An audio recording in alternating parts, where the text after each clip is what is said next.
Lockdown के बाद शहरों से बेरोजगार होकर गांव लौटे मजदूरों के सामने जिंदगी चलाने की चुनौती बनी हुई है। राजस्थान में मनरेगा के तहत 100 दिनों के रोजगार गारंटी को बढ़ाकर 200 दिन करने की मांग को लेकर एक बड़ा आंदोलन भी हो चुका है और इसी बीच 22 जून को केंद्र ने शहर से गांव लौटे मजदूरों को रोजगार दिलाने के लिए गरीब कल्याण रोजगार योजना शुरू की है। इसका उद्घाटन पीएम मोदी ने किया है और इसे बिहार, उत्तर प्रदेश, मध्य प्रदेश, राजस्थान, झारखंड और उड़ीसा के 116 जिलों में लागू किया जा रहा है। इसके तहत मजदूरों को जल संरक्षण, पौधारोपण, निर्माण कार्य, कचरा प्रबंधन और वर्मी कंपोस्ट बनाने जैसे कामों में 125 दिन रोजगार दिया जाएगा। लेकिन इस योजना में छत्तीसगढ़ और पश्चिम बंगाल जैसे राज्यों को शामिल नहीं किया गया है और इसके अलावा सवाल ये भी उठ रहा है कि ग्रामीण इलाकों में रोजगार देने के लिए जब मनरेगा जैसी योजना पहले से लागू है तो सरकार नई योजना लेकर क्यों आई है? क्या 116 जिलों में लागू होने वाली इस योजना से ग्रामीण इलाकों में बेरोजगारी की समस्या दूर हो जाएगी?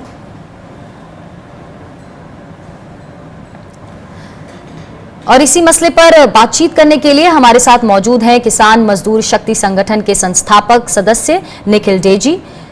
निखिल डेजी, आपसे पहला सवाल तो यही है कि 50,000 करोड़ रुपए की लागत वाली गरीब कल्याण रोजगार योजना से मजदूरों को कितनी राहत मिलेगी? 125 दिन के काम से कितना भला हो पाएगा?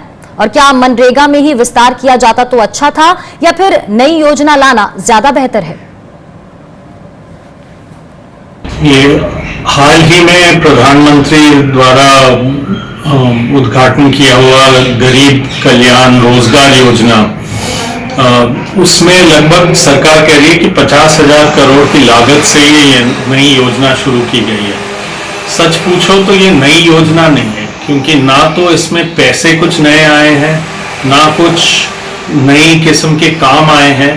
पुराने काम और जितना पैसा के पहले लागत था उसी को जोड़ा है और ये रोजगार योजना किया है। अब केवल इसमें कहा जा रहा है कि जो प्रवासी मजदूर हैं वो उनको इस काम में लगाया जाएगा, लेकिन उनको लगाएंगे जो पहले मजदूर लगने वाले थे इस काम में, उनका क्या होगा? तो कुल मिला के कुछ नए रोजगार का सृजन इसमें इस योजना के तहत नहीं हो रहा है। कई लोगों का पूछना है तो फिर ऐसा ही कर रहे थे कि तो मनरेगा को क्यों नहीं मिला देते इसमें। अब बात यह है कि इसमें जो 25 किस्म के काम है तो मनरेगा से काफी अलग तरीके के काम है, तो ज्यादा अच्छा है कि मनरेगा से नहीं मिलाए, मनरेगा के पैसे बढ़ाएं, क्योंकि आज की तारीख में मनरेगा के लोगों के 100 दिन का काम खत्म हो रहा है। उसने बहुत बड़े पैमाने पर नए रोजगार की सृजन की है, लोगों को राहत मिली है, एक जीवन दान मिला है। इससे नहीं हो सकता है, ये काम भी चलने चाहिए और इसमें भी पैसे बढ़ाएं ताकि स्किल लेबर को मिले। और नरेगा में भी पैसा बढ़ाना जरूरी है, 200 दिन प्रति व्यक्ति डालना जरूरी है, ये आज के तारीख में हमें चाहिए। जी, मेरा आपसे दूसरा सवाल ये है सर कि कहा जा रहा है कि गरीब कल्याण रोजगार योजना के लिए स्किल मैपिंग हुई है, उस आधार पर 25 तरह के काम सोचे गए हैं। इसमें लोगों के स्किल के आधार पर काम मिल सकेगा या लोग निराश भी हो सकते हैं? इसमें कहा तो जरूर जा रहा है कि स्किल मैपिंग हुई है, जो लोग लौट के आए हैं, सुप्रीम कोर्ट ने भी आदेश पारित किए और सरकार ने भी कहा कि जो लोग अपने अपने शहरों से लौट के आए हैं, प्रवासी मजदूर और गांव में पहुंचे हैं, तो उनके हर एक की जो दक्षता है उसको ली गई है। लेकिन वो दक्षता को लेने के बाद जरूरी नहीं है कि इन 25 कामों में वो दक्षताएं काम आए।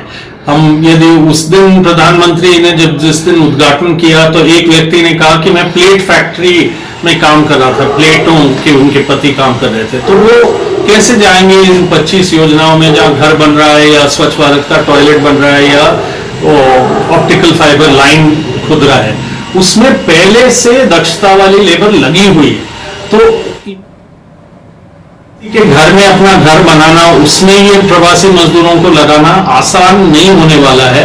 तो वैसे ही इस पूरी नई योजना को भी स्टेबलाइज होने में टाइम लगने वाला है। तो ये बिल्कुल किसी सूरत में आसान चीज नहीं है और जो बनी बनाई योजना है जिसके तहत ये 50,000 करोड़ है वो 125 दिन में खर्च हो पाएंगे, वो भी एक बहुत बड़ा सवाल है।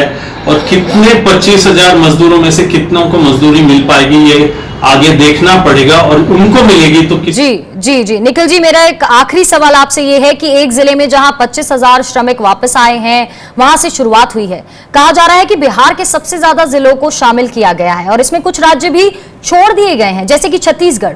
क्या मानते हैं कि इस योजना को शुरू करने के लिए जो ग्राउंड वर्क होना चाहिए था वो हुआ है, या सिर्फ राजनीति ही हावी हो रही है इस पर? समय की बात करें तो क्या इसे लाने में देरी नहीं हुई?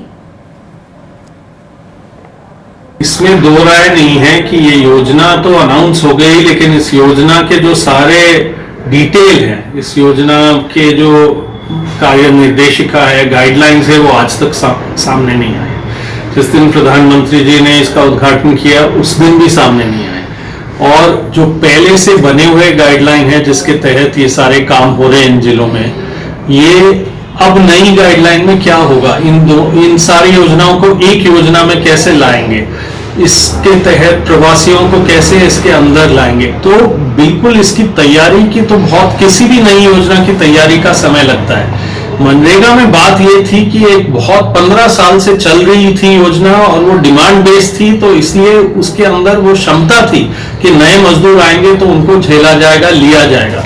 अभी भी मनरेगा को और पैसे चाहिए और मजदूरों को और मजदूरी चाहिए, लेकिन इस योजना में ये लेबर इंटेंसिव काम नहीं है, मटीरियल इंटेंसिव है। इसमें जरूर दक्षता वाले लोगों को काम मिल सकेगा, लेकिन वो दक्षता वाले लोग तो पहले से ही ठेके में होते हैं, ये काम मशीनों से होते हैं, सामग्री का बहुत खर्चा होता है।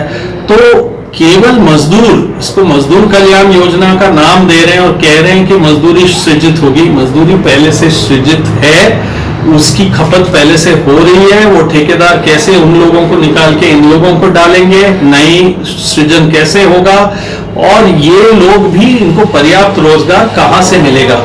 बहुत तैयारी की जरूरत आगे भी पड़ेगी, और अभी तक जनता जिनको साथ बहुत तैयारी की जरूरत है, ठोस रणनीति की जरूरत है, ये जो रोजगार योजना सामने आ रही है। बहुत बहुत शुक्रिया निखिल जी हमारे साथ जुड़ने के लिए।